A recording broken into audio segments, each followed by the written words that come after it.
Una delle conseguenze del cantiere per la sistemazione della fuga di gas è il traffico. Centro di Rosà, traffico davvero in tilt, soprattutto il problema riguarda i mezzi pesanti e la direttrice nord-sud da Bassano verso Cittadella e viceversa.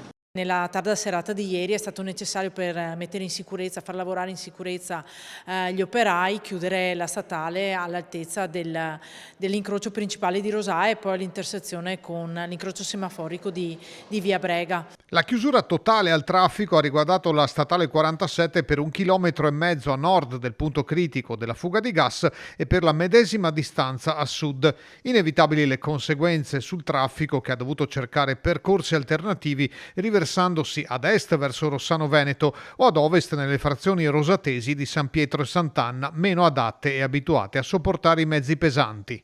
Notevole disagio per le tante persone e per i tanti mezzi che attraversano Rosà, che si aggiunge al disagio delle attività e delle case che vivono attorno all'intersezione dove è avvenuto il guasto, dove è avvenuto il danno. La chiusura per una ventina di ore di un'arteria così importante per l'area che si trova a cavallo delle province di Vicenza, Padova e Treviso solleva ancora una volta il problema della viabilità di tutta l'area bassanese. La superstrada pedemontana intercetta solo una parte del traffico presente. La bretella tra Fellette, San Zeno e Bassano vedrà la luce non prima di un anno. Per andare da nord a sud resta irrisolto il nodo di Rosà, apparso ancora più ingarbugliato a causa di un imprevisto, questa fuga di gas fortunatamente risolta, che ha toccato un nervo scoperto e mai seriamente curato.